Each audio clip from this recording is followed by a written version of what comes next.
Good morning, Excellencies, distinguished guests, ladies and gentlemen. Welcome to the 2022 China-ASEAN Clean Energy Capacity Building Program. Allow me to introduce myself first.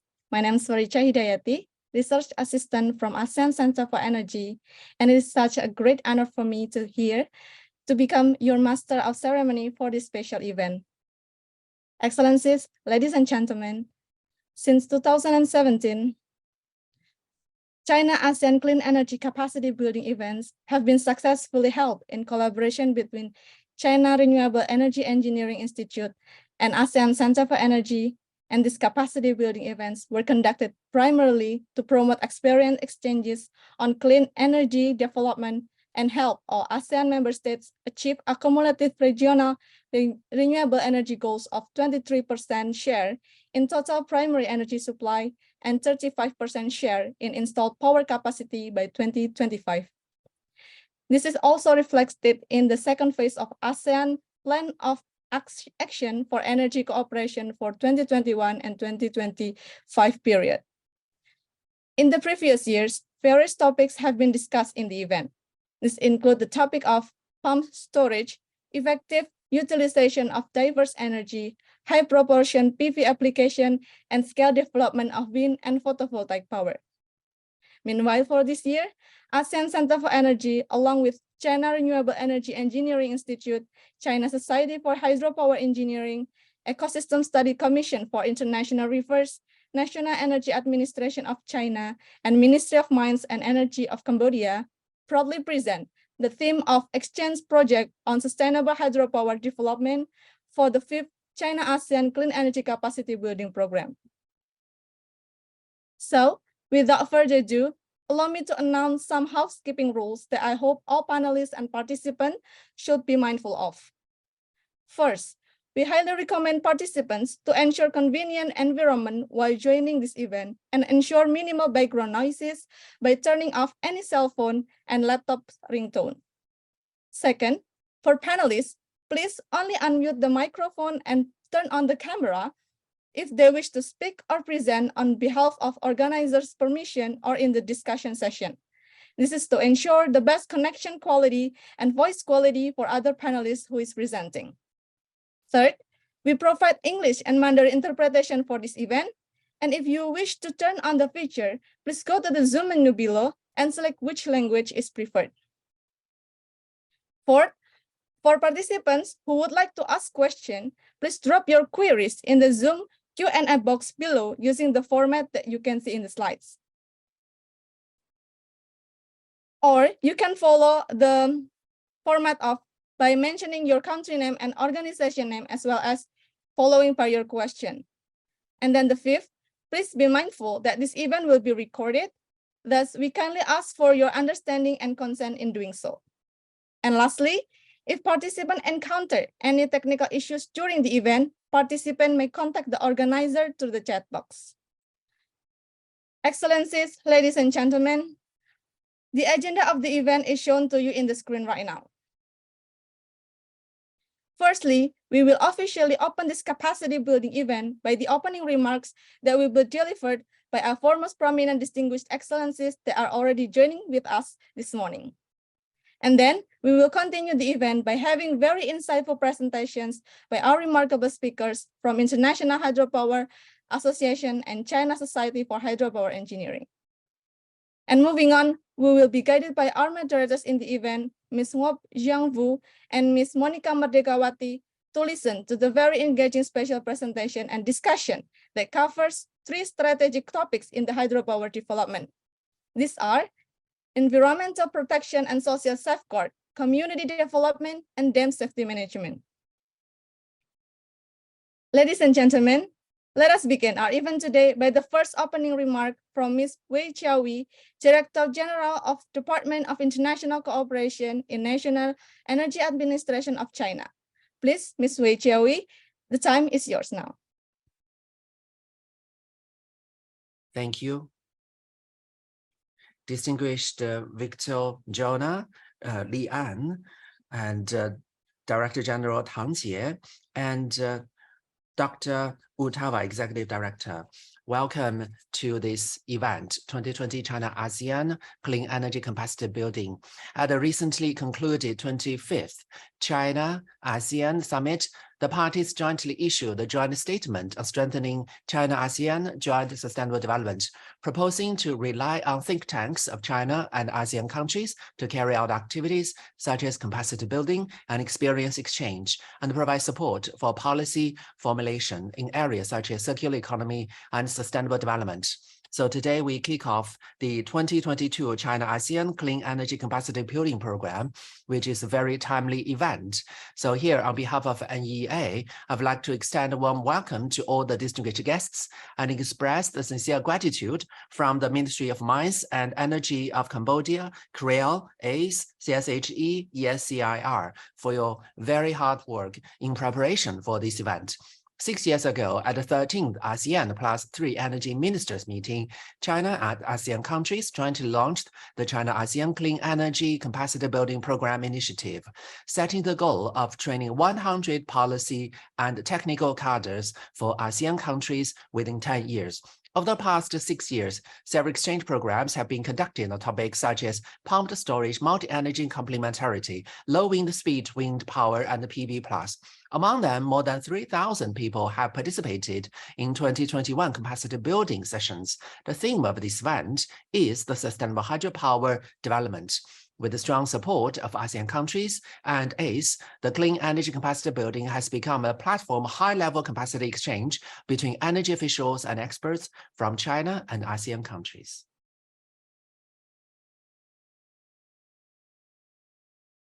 Maybe there's a disconnection issue.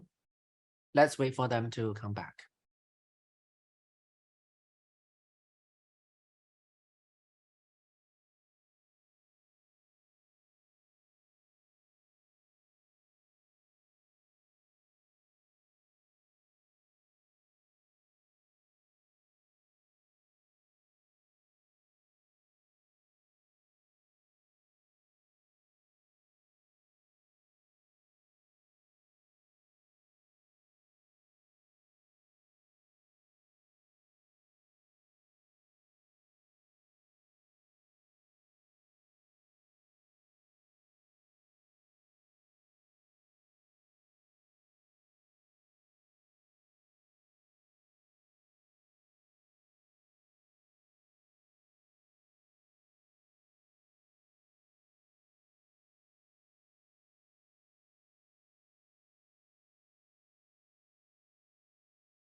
Yes, we can see your.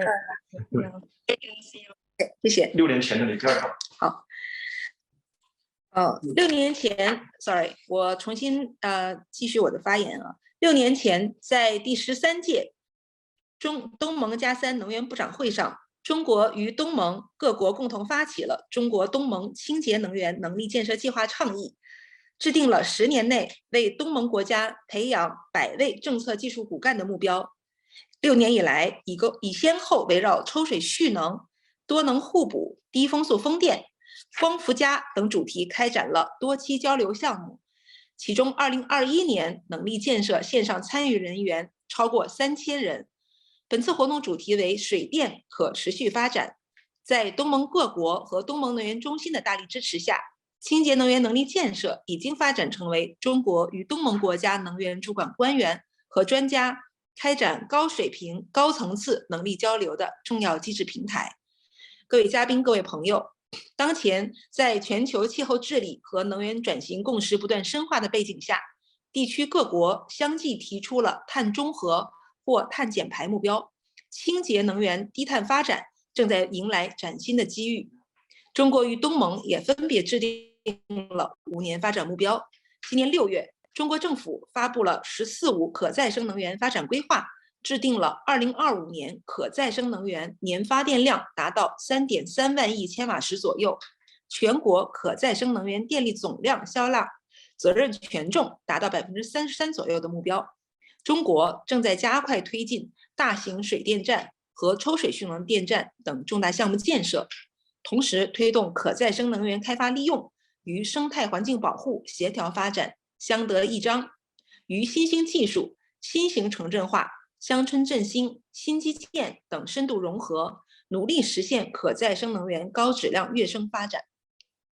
今年前3季度，中国可再生能源新增发电装机超过9000万千瓦，其中新增水电装机近1600万千瓦，占比近14%，可再生能源发电量超过1.9万亿千瓦时，其中规模以上水电发电量超过9500亿千瓦时，同比增长5%。全国主要流域水能利用率超过98%。多年来，中国和东盟携手前行，相互成就，树立了地区合作共赢、共同发展的典范。今年是中国东盟全面战略伙伴关系的开局之年，中方愿同东盟加强在新能源技术开发应用、绿色投融资、能力建设等方面的合作，共同建设中国东盟清洁能源中心，依托清洁能源能力建设、清洁能源论坛、清洁能源圆桌对话等既有平台，全面共享清洁能源发展的经验和关键技术成果，助力东盟实施东盟能源合作行动计划第2阶段任务要求，推动区域低碳经济发展和绿色可持续增长。最后，预祝本次活动取得圆满成功，谢谢大家。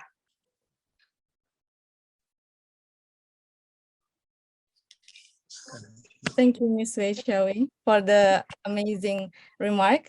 And now, please welcome His Excellency Victor Jona, Undersecretary of State, Ministry of Mines and Energy of Cambodia. 不知道是网络还是什么情况，那么水电能源的时候每次好像 Excuse me. Yeah, thank you. To deliver the second opening remarks, please, for Mr. Victor Jona, the floor is yours now, sir. Thank you very much, MC. Ms. Wei Xiaowei, Director General of National Energy Administration, People's Republic of China. Ms. Li An, Minister Councillor, Mission of the People's Republic of China to ASEAN. Mr. Ji Tang, Practice Manager of the World Bank. Dr. Li Xian, Director General, China Renewable Energy Engineering Institute. Dr. Nuki Abyak Jutamas, Executive Director of ASEAN Center for Energy. Ladies and gentlemen, a very good morning to everyone. Today, the Ministry of Mines and Energy of Cambodia, in collaboration with China Renewable Energy Engineering Institute and the ASEAN Center for Energy, have a great honor to welcome all of you to the China-ASEAN Clean Energy Capacity Building Program 2022. The purpose of the event is to foster experience sharing on the clean energy development and provide roadmap for ASEAN member states to achieve their renewable energy development goal, in particular to reach ASEAN target of 23% of renewable energy share in the total primary energy supply by 2025. The program has been initiated by COEEI and the ASEAN Center for Energy, with focus on the Clean Energy Cooperation Program, and it has been carrying out various activities since 2017. This year, we define SEM under the Sustainable Hydropower Development. We recognize hydropower is the potential of renewable energy resources features as reliable, environmental friendly, and secure energy supply, and hydropower is dominant source of renewable energy share in the region for clean energy security. However, there are numerous issues and challenges with relation to the construction, environmental protection, social safety, and dam safety management.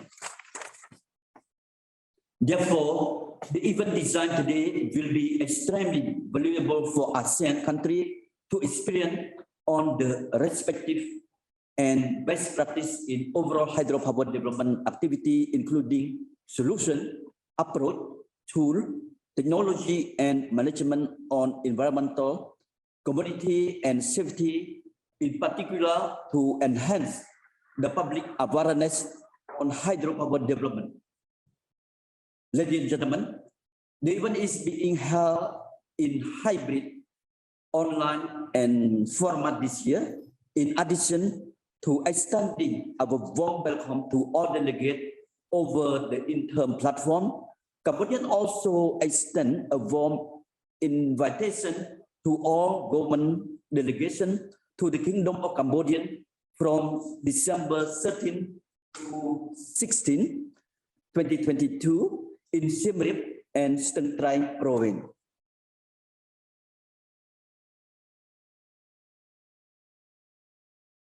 On the hydropower in Stan Trai province, Cambodia,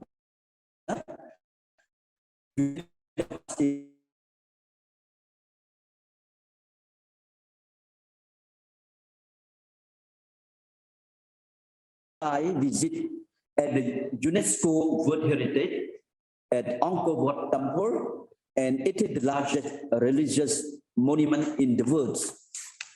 I believe you will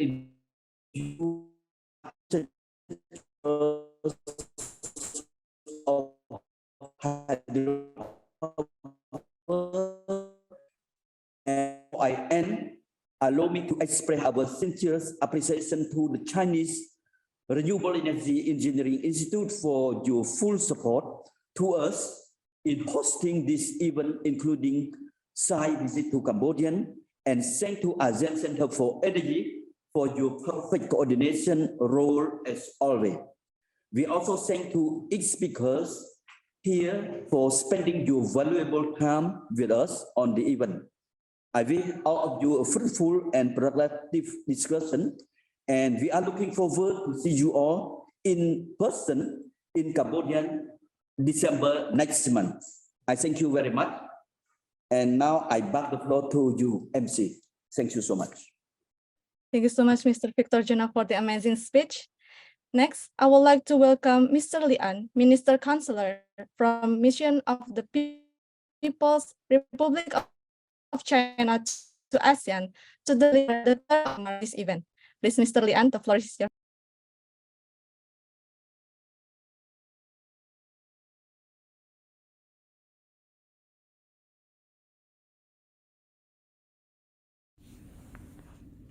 Distinguished guests, ladies and gentlemen, it is my great pleasure to attend the China-ASEAN Clean Energy Capacity Building Exchange Program 2022.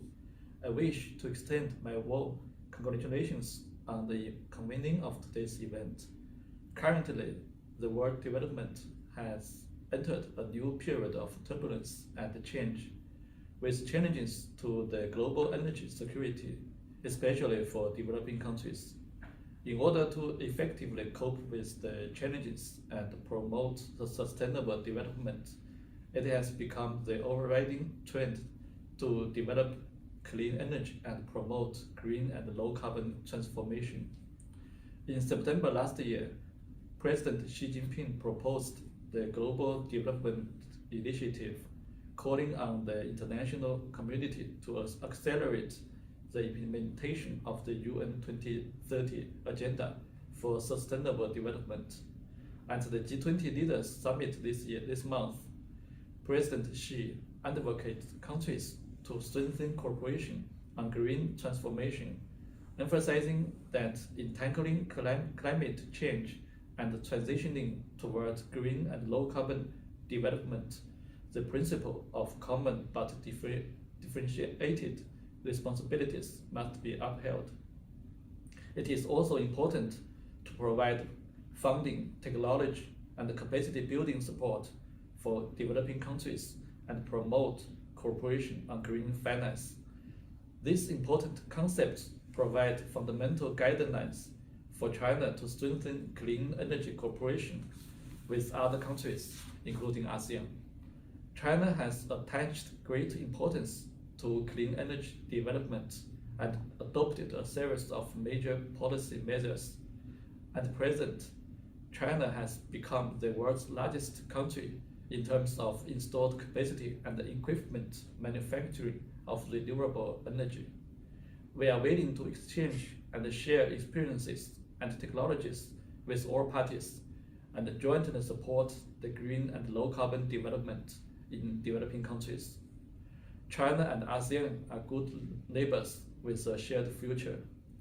Since the inception of a dialogue relationship 30 years ago, China and ASEAN has forged ahead together, setting a good examples of win-win cooperation. In November last year, we held a special summit to commemorate the 30th anniversary of China-ASEAN dialogue relations and formally inaugurated comprehensive strategic partnership. At that summit, President Xi Jinping proposed the initiative of building a peaceful, safe and secure, prosperous, beautiful and amicable home together. China-ASEAN relations have become to a new historic starting point.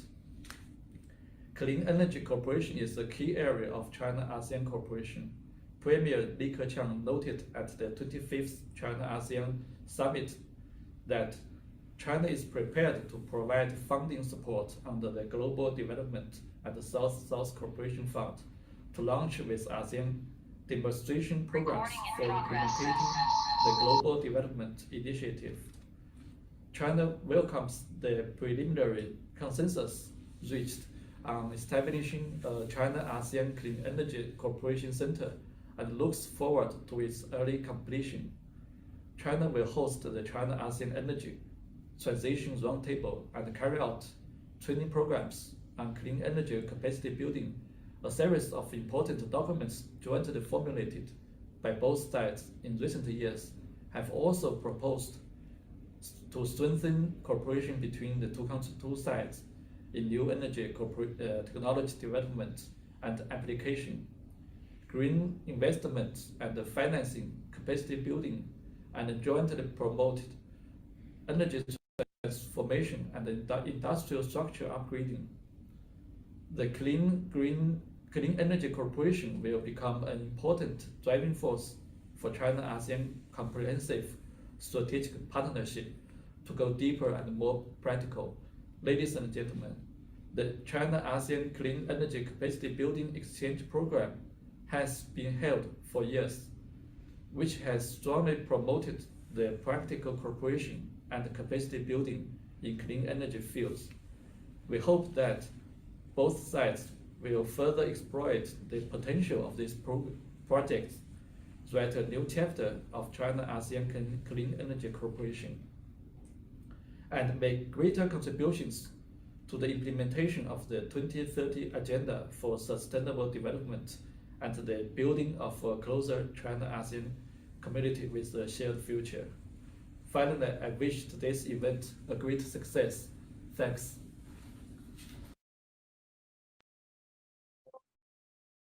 Thank you, Mr. Lian, for pre-recording your amazing speech to us. Next, please welcome Mr. Tang Chi, Practice Manager of the Energy and Extractive Global Practice World Bank, to deliver the fourth opening remarks. The time is yours, Mr. Tang Chi. Okay, thank you. First, good morning, ladies and gentlemen. Thank you very much for the invitation to speak at this China-ASEAN Clean Energy Development Capacity Building Forum. And it is a great pleasure to see all the old friends here, and including His Excellency Victor Juana from Cambodia. And also thanks to the opening from Director General Wei Xiaowei and also Mr. Councillor Liang. I think this discussion is really at the right time. And then given the COP26, 27 just happening, and also the climate change challenge that we are facing. Can you see my screen? Yes, we can see Yeah. clearly. Sorry. Okay, the clean energy development in East Asia plays a critical role for climate change in the world. If you look at coal consumption in the world, East Asia and the Pacific region, the top 4 countries, China, Indonesia, Vietnam, and the Philippines, consume about 58% of the world coal consumption. And the coal consumption in East Asia takes around 32% of greenhouse gas emission. And you can see the majority of this coal consumption is used for power generation. Then the World Bank has recently done a detailed analytical work among China, but also for Indonesia, Philippines, and Vietnam. If you look at the emission pathway in the future, the upper curve represents that if all the countries follow its announced objective and commitment to national determined commitment to the climate change, you would see the emission reduction still looks quite challenging from the global perspective, and given the weight and the share of East Asia countries in the at the global perspective. So in order to meet the 1.5 degree and Paris Agreement, China as well as Indonesia, Philippines, Vietnam may take a different pathway to accelerate the decarbonization in the energy sector. The lower curve represents the advanced decarbonization scenario that has been started by the World Bank. This is the difference between the current policy scenario by different governments, as well as a possible advanced decarbonization scenarios that can go on in the next 20 years. But what does that mean for clean energy development? This means, you see there are 2 parts. One is representing China and one is representing Indonesia, Philippines, and Vietnam. If you look at the current status 2022, the first column representing the existing, generation mix from different countries. The second column represents how you need to scale up renewable energy to up to 2040 if we follow all the objectives and commitment that has been announced by different governments.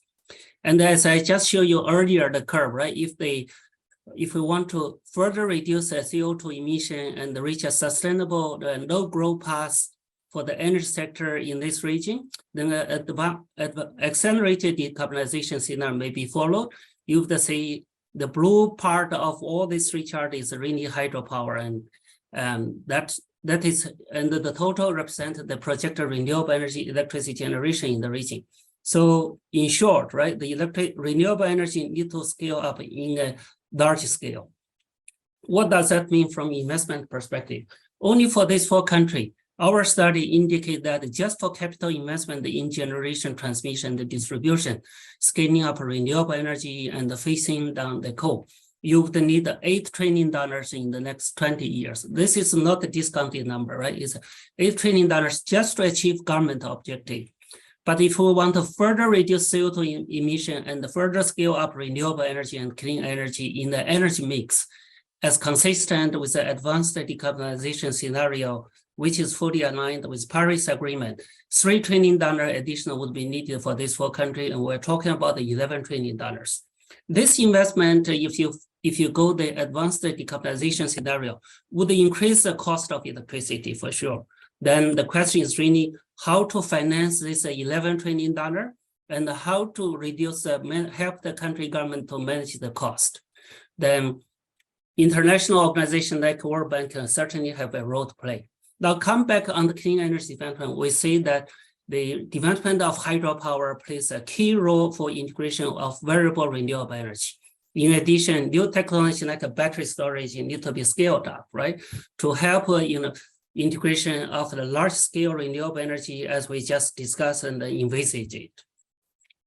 Then what the World Bank is doing right now, the World Bank first is providing in-depth technical analysis for each country among what are the possible different pathways towards carbon neutrality as announced by different government. Then what is the cost and benefit associated with that? You see the number I just gave you to you give the flavor about our study.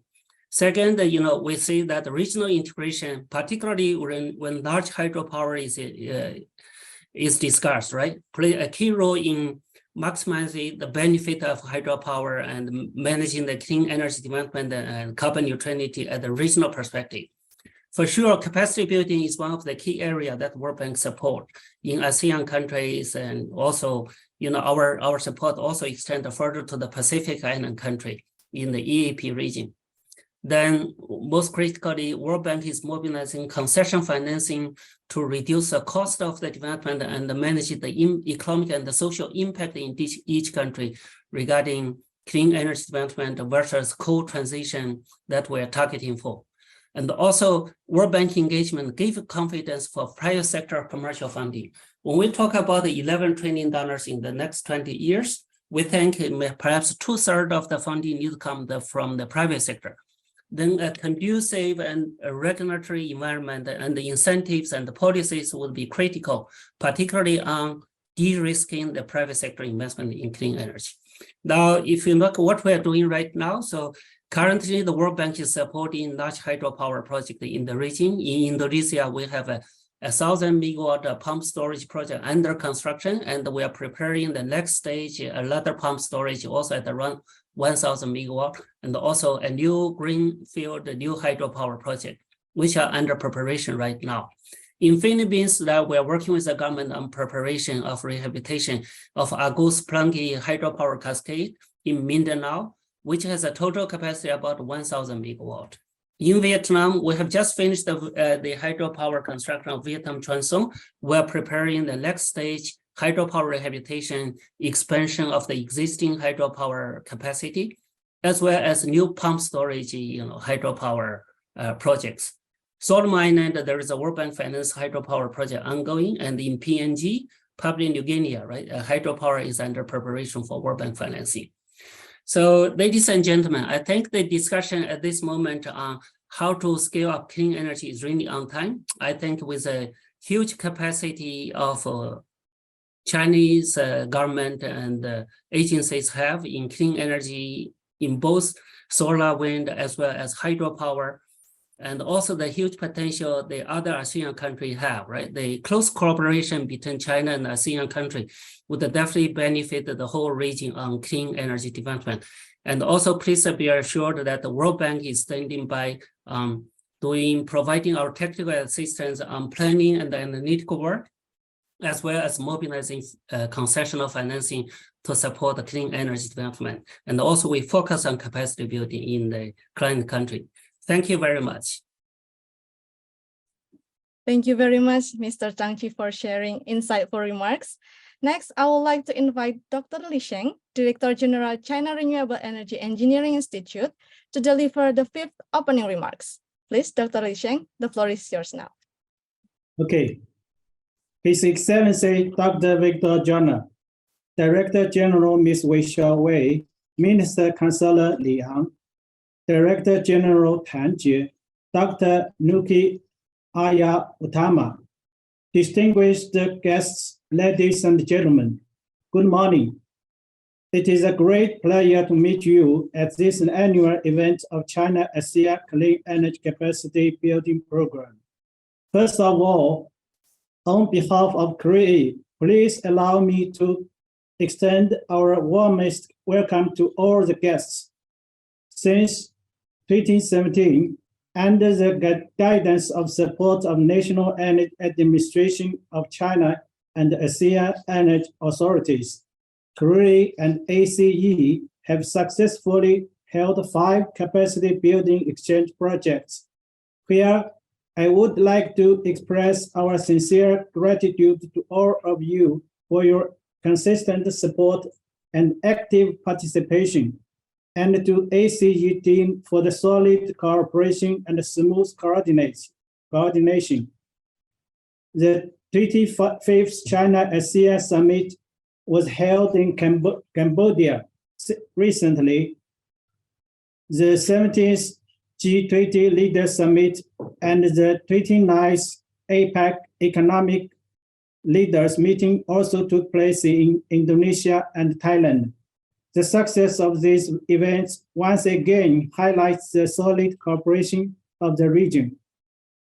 Under the guidance of NEA and the Ministry of Foreign Affairs of China, This capacity building exchange project furthers the efforts to implement ASEAN-China Strategic Partnership Vision 2030 and responds in the first place to ASEAN-China Joint Statement on strengthening common and sustainable development.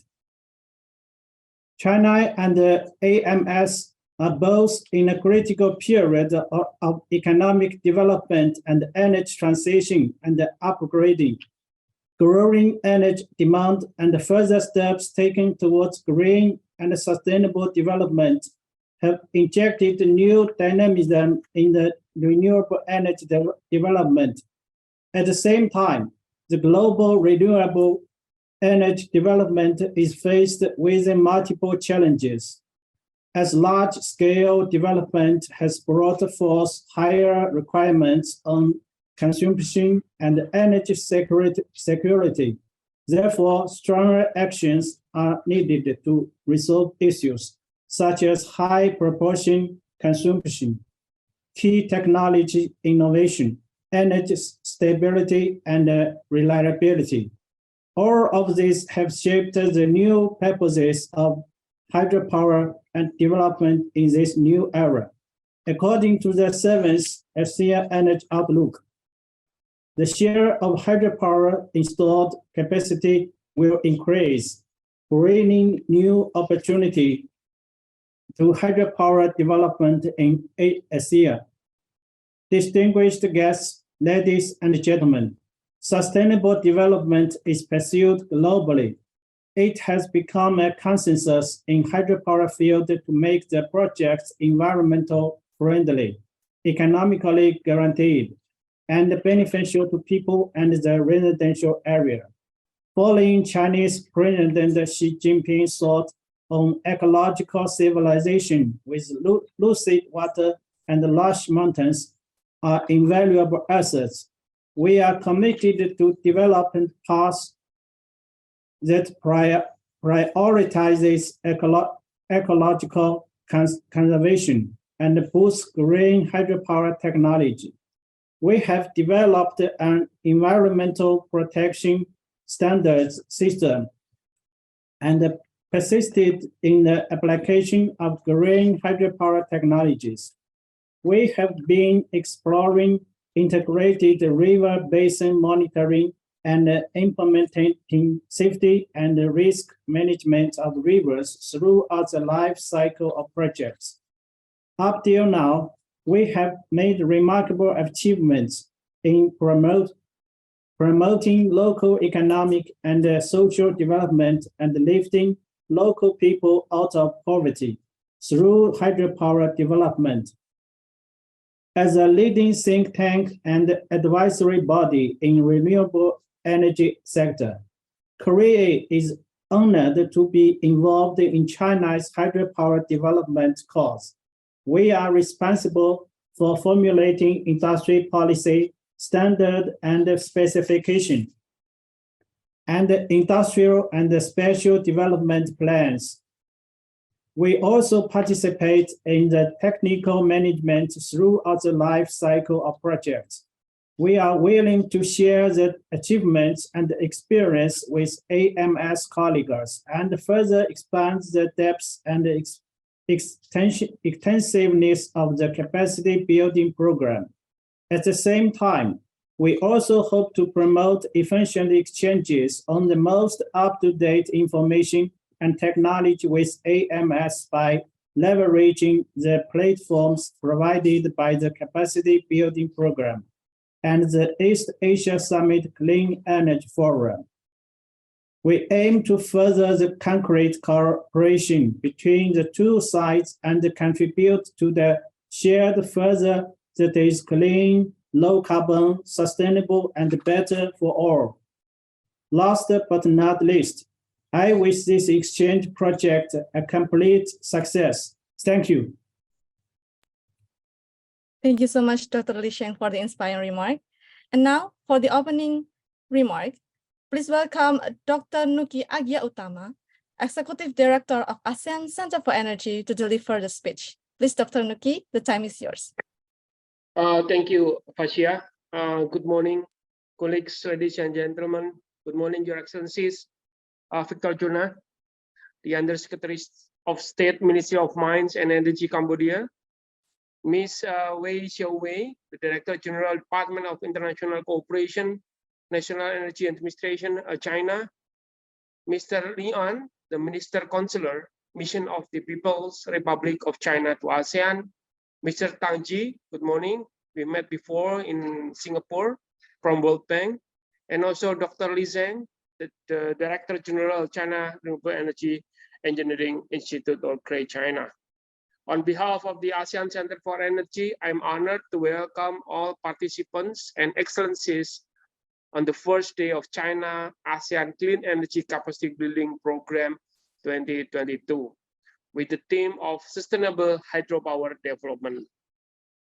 And I would like to address my highest appreciation for experts from International Hydropower Association China Society for Hydropower Engineering, the World Bank, ICOLD, SFOE, the Mekong River Commission, and all honorable representatives from China and ASEAN member states for your time and efforts in preparing and sharing perspective with us today.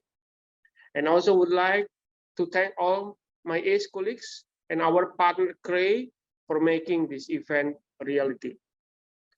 Colleagues, ladies and gentlemen, excellencies, I believe for us who attend this event have all come to realize on the importance of hydropower energy in our region.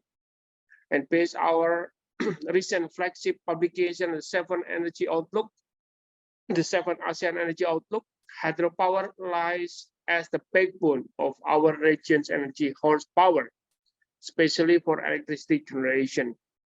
Hydropower energy helped to provide almost 15% of the regional electricity mix in 2021, and it is also predicted to escalate up to almost 22% in 2050.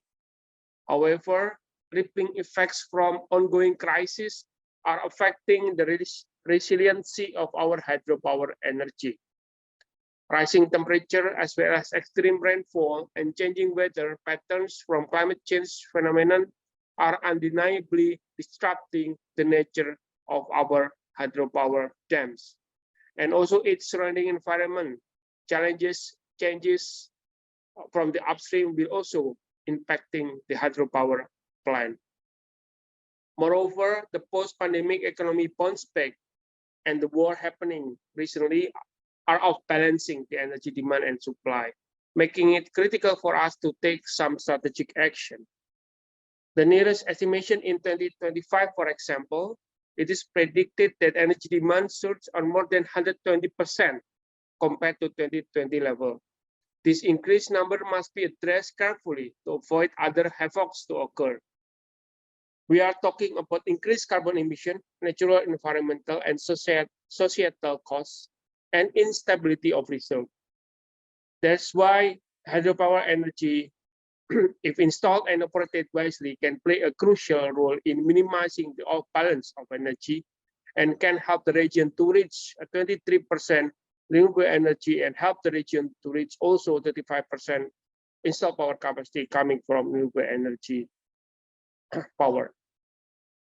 Excellencies, ladies and gentlemen, the technology for electricity generation from hydropower energy has already matured a long time ago. Moreover, renewable energy funding is no longer the biggest issue since the signing of Paris Agreement. However, due to the unpredicted events that the world is happening, so far we need to be more agile in evolving the technology and implementing the funding opportunities in the most effective way possible. By this capacity building, I hope every honorable participants can join the meeting and participate actively in the fruitful discussion with our respectable speakers and panelists. So we could all sharpen further action in pointing out solution of the hydropower development issues that we need to tackle together. Moreover, I believe that we all truly engaged with the conversation. This event will become the new starting point for the development of more sustainable and resilient hydropower in our beloved region. Thank you very much, and I wish you all a good health and productive session ahead. Thank you. Back to you, Fasya. Thank you, Dr. Nuki, for the remarkable speech. Ladies and gentlemen, now that we have all distinguished excellencies giving their opening remarks, I would like to invite all panelists and speakers to open the camera for group photo session. And for this task, may I seek help from Mr. Hairi from ASEAN Center for Energy to take the group photo?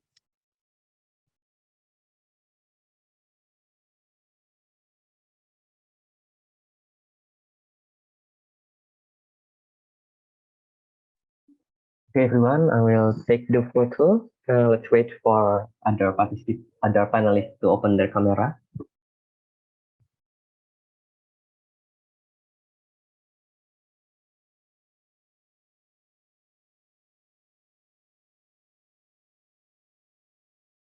Okay, everyone, I will take the photo right now in 3, 2, 1, smile. Okay, once more in 3, 2, 1. Thank you very much. Thank you so much, Mr. Hairi, for the help. And thank you for excellencies, speakers, and panelists for your kind cooperation.